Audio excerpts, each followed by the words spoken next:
What's up, everybody? How you doing? It's the big dog named Austin, and the Indiana Pacers are heading to the Eastern Conference Finals for the first time in 10 years, beating the New York Knicks in 7 games. Let me tell you something. I would be lying if I said I expected to be here. As an Indiana Pacers fan, knowing where we are in this rebuild process, I felt like we needed another piece. Now, you can say what you want to say about who we've played and who hasn't been on that team. But the reality of it is, in any sport, it's all about health.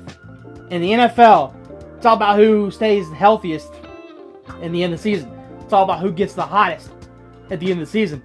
The Pacers are without Benedict Mathurin, for what it's worth. Okay? I know the Pacers beat the Giannis Antetokounmpo-less Bucks. Okay, Damian Lillard's banged up. Chris Middleton was banged up, and then you get into this series. Now, this series, the Knicks were depleted. They came in, obviously, Julius Randle was out. Okay, he was out for a good while prior to this series starting. But then you had OG Anunoby, who went out in Game 2. Now, that changed the series. If OG Anunoby's in this series, probably not as excited as I am today. But the Pacers, they give the Pacers credit. You got to play who's in front of you. It's not the Pacers' fault that the Knicks were injured. It's not the Pacers' fault that Tom Thibodeau likes to play these guys until they can't play anymore. I mean, look at Josh Hart. Josh Hart, like, no pun intended, he had a lot of heart playing for this team. And I got a lot of respect for Josh Hart. I got a lot of respect for Jalen Brunson and Dante DiVincenzo. Man, this was a battle. The first 3 games of this series, I don't know what happened with the last 4 games. The first 3 games of this series were competitive as hell. The Knicks took Game 1 and Game 2. Game 1, they won 121 to 117. Really close game. Really close game. Jalen Brunson had 43 points. There was maybe a little bit of controversy. We're on to Game 2. The Knicks took that one, 130 to 121. Again, Rick Carlisle and the Pacers staff decided to submit about 78 calls to the NBA league office.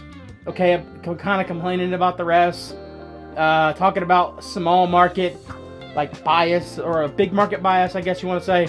I don't know about none of that. Okay, we're playing basketball here. Now, they've just been a little bit of something for Rick Carlisle to get the boys kind of riled up, like, hey, it's us against everybody. Like, it's us against the Knicks, the refs, the fans, the world, everybody. OG Anunoby in Game 2 had a career-high playoff point of 28 points until that hamstring injury.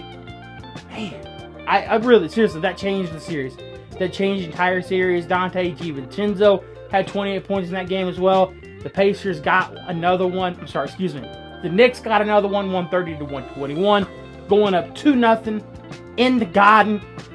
Reggie Miller was on the call for that game. Now, they were chanting, "Fuck you, Reggie." Talking all this shit. Up 2-0.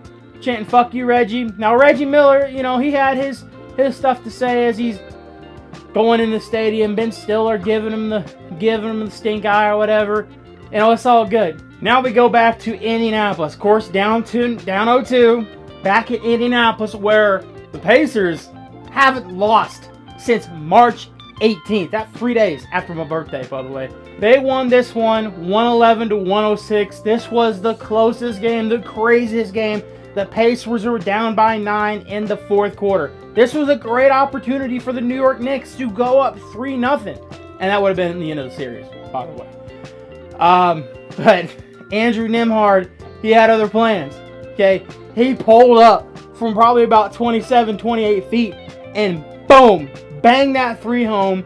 The Pacers would go on to get a couple foul shots after that. 111, 106 to make the series 2-1. Halliburton in that game had 35 points. There's a little bit of a swing with Halliburton. He doesn't play so hot on the road, plays pretty well at home. We'll see how it goes in this series against the Boston Celtics.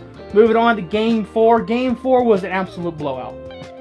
It was from here on out, these games were like weirdly blowout-ish. It was just weird. As close as this series was, the Pacers, they beat the Knicks 121-89. And then the Knicks, the very next game, in Game 5 in New York, when Jalen Brunson scored 44 points, 121-91, the Knicks took that one, made the series score 3-2. I think at that point, there was a lot of sad Pacer fans, but you knew you were coming back to Indianapolis for Game 6. A place, like I had just mentioned, a place where you have not lost since March 18th.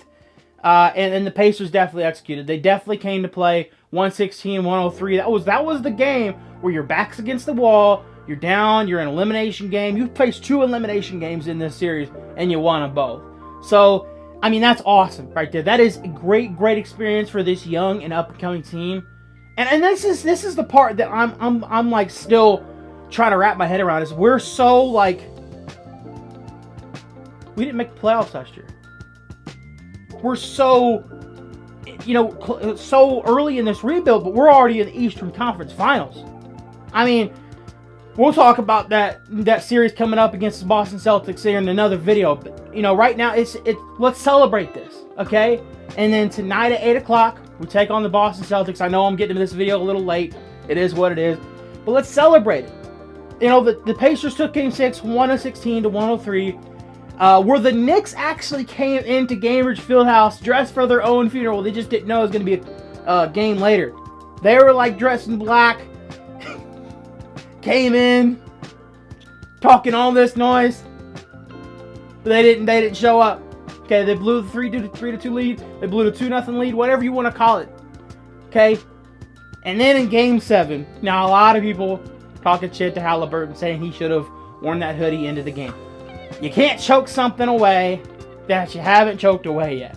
So, that little hoodie that Halliburton had on after the series, because the Knicks choked away that series. They were up 2-0 and then 3-2. Game 7 in Madison Square Garden with all the celebrities showed up.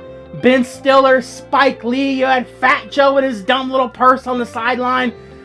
Probably had like $30,000 in there, and he did not take that thing off. Which, if he had $30,000 in there, I wouldn't take it off either. But he had that thing tied on his chest the entire game. And every time Halliburton was hitting shots, he kept looking at those 2 bums, talking some shit to those guys, and it was great. An all-time NBA record in the NBA playoffs, shooting percentage 67.1% for the entire game.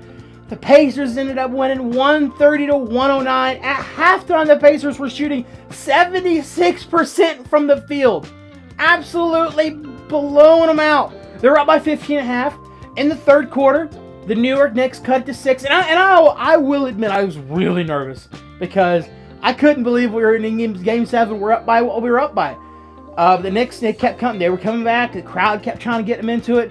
But I think they just had too many injuries to overcome. And let's be honest, like, even if the Knicks win that game, later in the game, Jalen Brunson, third quarter, fourth quarter, I think it was the third quarter, Jalen Brunson attempts to block a shot, a fast break from Tyrese Halliburton down the court, fractures his hand. He's done for the game, done for the series, done for probably the year, right? Did you really want to see a depleted New York Knicks team take on a Boston Celtics team? Look, okay, so let's get into this a little bit more. As I said, Julius Randle was out for a good while for the Knicks. We all knew that going into this. OG Anunoby, though, big loss for the New York Knicks, losing him in Game 2. Josh Hart, he dealt with some injuries. He tried to give it a go in Game 7. He played all right. They tried to give OG Anunoby a go in Game 7. He played about 5 minutes, and it was not good. And then Jalen Brunson, he battled an ankle injury. He battled all kinds of injuries in this series. Seriously, huge respect for Jalen Brunson. He's an incredible player. He is an incredible player. I love this rivalry between the Pacers and the Knicks.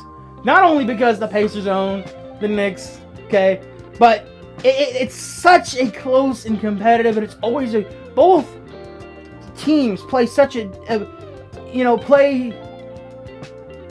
just different styles. But I mean, the Pacers, they shoot lights out, and they can run up and down the court. They're the fastest team in the league, one of the best offenses in the league, and the Knicks, they just, they couldn't overcome the injuries, and that's the way it goes. That's sports. But we're on to the next round. We're on to the Eastern Conference Finals. We'll see what happens. You're gonna have to stay tuned because I'm gonna talk about the Boston Celtics. I'm gonna talk about the Eastern Conference Finals. But that's all I've got for this video. What a series, man! Beating the Knicks in 7, and it was pointed out to me that I was wrong. I had the Pacers in 6. So my bad on that. We move on. But that's all I've got. I am the big dog named Austin, representing the Indiana Pacers, back in the Eastern Conference Finals for the first time since 2014. That sounds so... It's fun to say. The Indiana Pacers are going to the Eastern Conference Finals. Go Pacers.